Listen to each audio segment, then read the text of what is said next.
ছাবা মুভিটা আমি আজ থেকে প্রায় ১ মাস আগে মুভিটা দেখছি। আমি অনেকদিন পরে হচ্ছে রিভিউটা দিতেছি। কারণ হচ্ছে আমার ইউটিউব চ্যানেলে হচ্ছে কপিরাইট স্ট্রাইক আসছে। এইজন্য হচ্ছে আমি কোনো কনটেন্ট বানাইতে পারি নাই। মুভি দেখা হইছে পূর্বে অনেকগুলো। এই গত ১-২ মাসে মুভি অনেকগুলা দেখছি কিন্তু কোনোটারই রিভিউ আমি দিতে পারি নাই। জাস্ট কপিরাইট স্ট্রাইকের জন্য।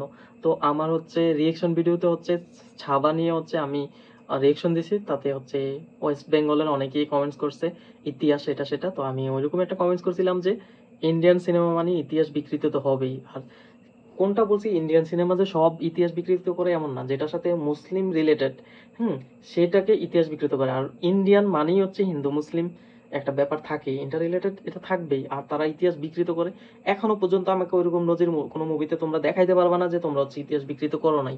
তো আমার ভিডিও নিচে যে কমেন্টস গুলো করছো, আমি জাস্ট হচ্ছে ভিডিও বানাবো, প্রত্যেকটা কমেন্টস এর আন্ডারে অন্যান্য উত্তরগুলো আমি রেডি করে আমি তোমাকে জানাবো তোমাদেরকে। বাট এতটুকু বলি, তুমি আমাকে বলো যে হচ্ছে তোমরা যে মুভিগুলো তৈরি করো, কোন মুভিটা একেবারে ট্রু, মানে যেটা ইতিহাস থেকে আনছো, কিন্তু তোমরা যে ট্রু ইতিহাসটা সেটা অনুযায়ী মুভিটা বানাইছো, এটা আমাকে দেখাও।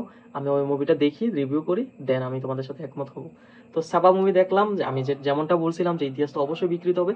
তবে ছাবার মুভির মধ্যে মানে যদি মুভি হিসাবে কল্পনা করি, ভিকি কৌশলের মানে অ্যাক্টিং সেই হয়েছে, পারফরমেন্স ওভারঅল সেই, মানে ছাবা মিন্স ছাবাই। তো আমি ওভারঅল আমি ওর পারফরমেন্স দেখে আমি মুভিটাকে হচ্ছে 9/10 দিতে মন চাইতেছে আর কি। কিন্তু ওভারঅল সব দিকে বিবেচনা করে মুভির আমি রেটিং দিতে পারি, এটা হচ্ছে 7/10। তো যারা ইতিহাস নিয়ে হচ্ছে খুব বেশি চিন্তা ভাবনা করো, বা ইতিহাসের কোনো কিছু দেখতে পছন্দ করো, বা এরকম ওয়ার টাইপের মুভি, এটা তো ড্রামা হিস্টোরি এরকম জনরার মুভি, এই মুভিগুলো যারা দেখতে পছন্দ করো তারা দেখে ফেলো। মুভিতে গুজবাম আছে, অনেকগুলো সিন অনেক বেশি ভালো করছে। তবে হচ্ছে এখানে খুব বাজেভাবে রিপ্রেজেন্ট করছে আওরঙ্গজেবরে, এত বেশি ক্রুশিয়াল দেখানো হয়েছে, সেটা মোটেও ইতিহাসে এরকম পার্টে ওই ছিল না, এত বেশি না, সেটা কমই। কারণ তাদের কাছে তো সেটা অত্যাচারে মনে হবে, কিন্তু যখন দুই শাসক একজন আরেকজনের বিরুদ্ধে যুদ্ধ করে, তো সেখানে অত্যাচার হবেই, এটা স্বাভাবিক।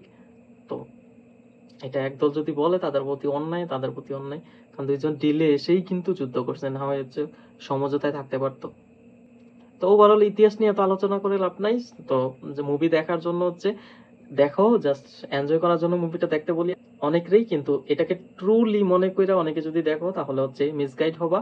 কারণ অ্যাকচুয়াল স্টোরিটা এটা না, একটু ভিন্ন আছে। আর স্টোরি রাইটিং ঠিকঠাক করে রাখলো এখানে, বাট ক্যারেক্টারের পার্টগুলা, তাদের এক্সপ্রেশন, তাদের মানে যেভাবে হচ্ছে এস্টাবলিশ করছে ক্যারেক্টারগুলা, প্রত্যেকটা ক্যারেক্টার সেম এরকম ছিল না, বা এই ক্যারেক্টারে ছিল না এরকম মানবিকতা বা অত্যাচারী ছিল না। এটা তোমরা দেখতেই পাবো মুভিটা দেখলে, যারা ইতিহাস সম্পর্কে ন্যূনতম ধারণা আছে। তো ওয়েস্ট বেঙ্গলের পোলাপাইনরা আমি বলতে চাই, তো আমাকে একটা মুভি সাজেস্ট করো যেটাতে তোমরা হচ্ছে কোনো মানে ইতিহাস বিকৃত করো না, এরকম একটা মুভি সাজেস্ট করো, আমি দেখবো, দেন বলবো। যেটার মধ্যে হচ্ছে মুসলিম রিলেটেড ইস্যু আছে সেটার কথা বলছি, হিন্দু মুসলিম রিলেটেড ইস্যু, ওই ধরনের মুভি আমাকে সাজেস্ট করো, আমি দেখে তারপর মন্তব্য করব। আর তোমাদের যে পার্সোনাল কমেন্টস গুলো আছে সেগুলোর উত্তর আমি কোনো একদিন সময় করে অবশ্যই দিব। তো ততদিন পর্যন্ত একটু ধৈর্য ধরো। আর ছাপা মুভি কার কাছে কেমন লাগছে সেটা কমেন্টস করে আমাকে জানাও। আমি তো আমার রেটিং দিলাম, এটাকে আমি 7/10 দিতে পারি।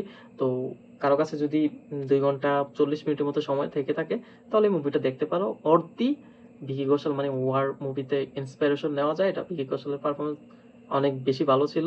তবে স্টোরি বিকৃত বলে আমার কাছে একটু খারাপ লাগছে। কিন্তু যারা স্টোরি সম্পর্কে ধারণা নাই, হিস্টোরি সম্পর্কে আর কি, তো তাদের কাছে মুভি সেই লাগবে, তোমরা দেখো, মাস্ট ওয়াচ। যারা হচ্ছে ওয়ার টাইপের মুভিগুলো পছন্দ করো তারা দেখতে পারো, আমি নিষেধ করবো না, মুভিটা দেখো, বাট মিসগাইড হয়েও না আর কি। যেটা এই মুভিতে ওই স্টুপিড ইন্ডিয়ানরা হচ্ছে এই মুভিতে দেখে, মানে এখানে একটা অঞ্চলের নাম বলা হয়েছে, ওইখানে স্বর্ণ মুদ্রা বা মূর্তি এটা সেটা হচ্ছে পুঁতে রাখছিল আর কি, গোল্ড। তো ওরা গোল্ড খোঁজার জন্য বের হয়ে গেছে। তো এই ইন্ডিয়ান আপালরা হচ্ছে এরকম আর কি।